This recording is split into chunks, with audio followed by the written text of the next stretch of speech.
প্রিয়ন, কেমন আছো তোমরা? আশা করব অনেক ভালো আছো। আমরাও কিন্তু অনেক ভালো আছি। আজ রিম্পা চন্দনার রান্নাঘরে কিন্তু আবারও চলে এসেছি তোমাদের সঙ্গে। নতুন একটি দিন, নতুন একটি রেসিপি নিয়ে কিন্তু আবারও হাজির হয়েছি। তো বন্ধুরা, আজকে কিন্তু নিয়ে এসেছি এঁচোড় চিংড়ির রেসিপি। তাহলে চলো বন্ধুরা, আজকের রেসিপিটা তোমরা একদম স্কিপ করো না, পুরোটা দেখার জন্য অনুরোধ রইল। তো দেখো, আমি এখানে এঁচোড় নিয়েছি, ছোটো ছোটো করে কেটে নিয়েছি এঁচোড়টাকে। আর এর মধ্যে লবণ আর একটু হলুদ আর একটু সর্ষের তেল দিয়েছি। দিয়ে কিন্তু আমি একটু সেদ্ধ করে নেব। সর্ষের তেলটা এর জন্য দিয়েছি, তাহলে কি হবে, আঠাটা হবে না, এর জন্য আমি সর্ষের তেলটাও দিয়েছি। তো আমি এখানে ভালো করে কিন্তু সেদ্ধ করে নেব। আর এখানে এঁচোড় চিংড়ি রান্না করার জন্য আমি আলু কেটে নিয়েছি, আদা, কাঁচা লঙ্কা, টমেটো আর পেঁয়াজ কুচি। তো সমস্ত কিছু আমি এখানে কেটে নিয়েছি। আলুটা কিন্তু বেশ বড় বড় করেই কেটে নিয়েছি, রসার মতন করে। আর বেশ খানিকটা আদাও নিয়েছি, আর বেশ খানিকটা কাঁচা লঙ্কা, পেঁয়াজ আর টমেটো নিয়েছি। আর এইদিকে কিন্তু এঁচোড়টা আমাদের খুব ভালো সেদ্ধ হয়ে গেছে। দেখো, এই যে এঁচোড়টা সেদ্ধ হয়ে গেছে। আর যেহেতু চিংড়ি মাছ দিয়ে করব, তো আমি চিংড়ি মাছটাকে আমি ভালো করে কিন্তু ছাড়িয়ে নেব। এই যে বেশ বড় বড় সাইজেরই চিংড়ি মাছ, খুব একটা ছোটো না, খুব একটা বড় না, মিডিয়াম সাইজের আছে। এবার চিংড়ি মাছটাকে আমি ভালো করে খোসা ছাড়িয়ে চিংড়ি মাছগুলিকে কিন্তু আমি এক এক করে কিন্তু ছাড়িয়ে নেব। আর অন্যদিকে একটি কড়াইতে কিন্তু আমি তেল দিয়েছি। তেলটাকে ভালো করে গরম করে আমি এঁচোড়গুলিকে কিন্তু ভেজে নেব। তো এঁচোড়টাকে আমি জল ঝরিয়ে রেখেছিলাম। এঁচোড়টাকে কিন্তু আমি হালকা করে একটু ভেজে নেব, যেহেতু একটু অন্যভাবে করবো এঁচোড় চিংড়িটা আজকে। তো এঁচোড়টাকে আমি কিন্তু হালকা করে কিন্তু ভেজে নিচ্ছি। আর ওদিকে চিংড়ি মাছগুলিকেও কিন্তু আমি ততক্ষণে কিন্তু ভালো করে ছাড়িয়ে নেব। আর এঁচোড়টাকে আমি ভালো করে কিন্তু ভেজে নিচ্ছি। তো খুব ভালো করে আমি এঁচোড়টাকে ভেজে নিয়েছি। খুব একটা বেশি ভাজিনি, হালকা করেই ভেজে আমি তুলে নিয়েছি একটি পাত্রে। আর এদিকে একটি কড়াইতে আমি তেল বসিয়েছি। আর এই যে চিংড়ি মাছ আমার বাছা হয়ে গেছে, চিংড়ি মাছের মধ্যে লবণ আর হলুদ দিয়ে চিংড়ি মাছগুলিকে কিন্তু আমি হাত দিয়ে কিন্তু মেখে নেব। তেলটা গরম হয়ে গেছে, এবার চিংড়ি মাছগুলিকে কিন্তু আমি ভেজে নেব। এই যে চিংড়ি মাছগুলিকে আমি ভেজে নিচ্ছি। চিংড়ি মাছ কিন্তু খুব একটা কিন্তু বেশি ভাজার দরকার হয় না, বেশি ভাজলে শক্ত হয়ে যায় চিংড়ি মাছ। এর জন্য চিংড়ি মাছ কিন্তু একটু কমই ভাজতে হয়। তো আমি হালকা করে চিংড়ি মাছগুলিকে ভেজে কিন্তু এই যে এঁচোড়ের বাটিতেই কিন্তু আমি তুলে নেব। এঁচোড়টাও ভাজা হয়ে গেছে, চিংড়ি মাছটাও কিন্তু আমাদের ভাজা হয়ে গেছে।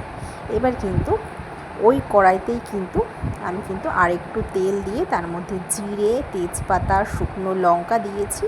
আর এদিকে একটি মিক্সির জারের মধ্যে আমি জিরে দেব, আর রসুন দেব, বেশ কয়েকটা রসুন আর কাঁচা লঙ্কা, আর আমি পাকা টমেটো আর আদা দিয়ে একটি পেস্ট করে নেব।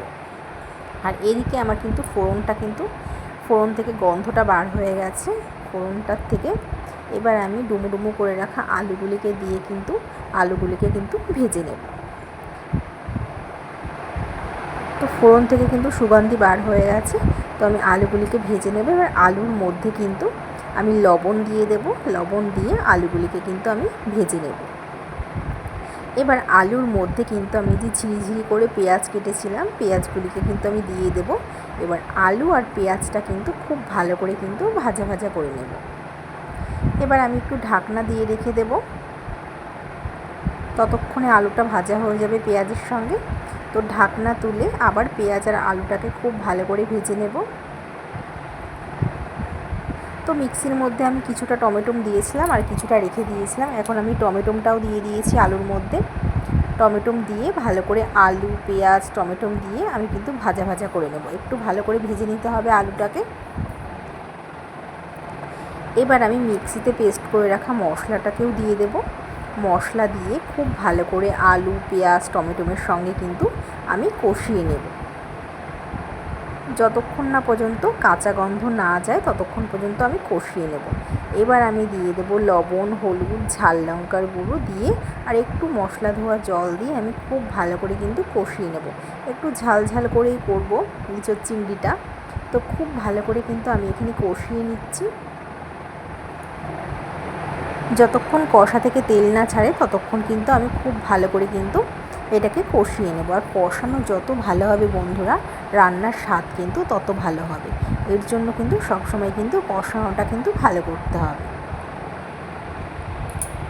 তো আমি বেশ অনেকক্ষণ ধরেই কিন্তু এটাকে কষাবো। তো দেখো মশলা থেকে কিন্তু তেল ছাড়তে শুরু করে দিয়েছি। এবার আমি ছোটো ছোটো করে এই যে ইঁচড় কেটেছিলাম, ভাজা ইঁচড়টা আর চিংড়ি মাছটাকে কিন্তু দিয়ে দেব। ভেজে রাখা ইঁচড় চিংড়ি দিয়ে আমি খুব ভালো করে কিন্তু এবার কষিয়ে নেব।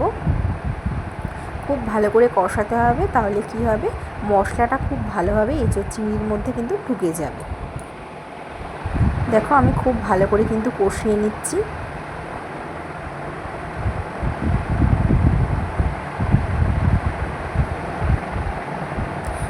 যেহেতু আমি এঁচোড়টা আগেই ভেজে নিয়েছিলাম, এর জন্য কিন্তু খুব একটা কিন্তু বেশি সময় লাগবে না।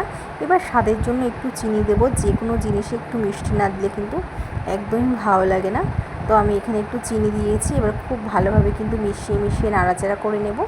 এবার আমি অল্প, যেহেতু এঁচোড়টা আমি জলটা একটু কমই দেবো, এর জন্য এঁচোড়টা যেহেতু একটু কষা কষাই করবো, ঝোলটা একটু কম রাখবো, তো জলের পরিমাণটা আমি একটু কম দিয়েছি। তো এবার খুব ভালোভাবে কিন্তু নাড়াচাড়া করে নেব। এই যে খুব ভালোভাবে নাড়াচাড়া করে নিয়েছি। আমি কিন্তু সমস্ত কিছু আগেই ভেজে নিয়েছিলাম। এঁচোড় চিংড়ি মাছ সব কিছু আমি আগে ভেজে করেছি, এর জন্য কিন্তু খুব একটা কিন্তু বেশি সময় লাগবে না। তো এই যে খুব ভালোভাবে কিন্তু দেখুন ফুটছে। এবার একটু খুব ভালোভাবে নাড়াচাড়া করে নেব। এঁচোড় চিংড়িটা কিন্তু প্রায় হয়ে এসেছে, সেদ্ধও হয়ে গেছে খুব ভালোভাবে। এবার উপর থেকে আমি একটু গরম মশলা গুঁড়ো দিয়েছি।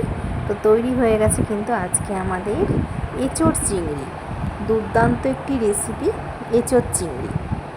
তো বন্ধুরা এবার কিন্তু আমি একটি বোলের মধ্যে এঁচোড় চিংড়িটাকে নামিয়ে ফেলেছি। তো বন্ধুরা কেমন লাগলো আজকে আমাদের এই এঁচোড় চিংড়ির রেসিপিটা? আজকের রেসিপিটা যদি তোমাদের ভালো লেগে থাকে তাহলে কিন্তু অবশ্যই একটি কমেন্ট করে জানিও যে তোমাদের কেমন লেগেছে। তো আজ এই পর্যন্তই, আবার দেখা হবে নেক্সট ভিডিওতে। ততক্ষণ তোমরা সুস্থ থেকো, ভালো থেকো।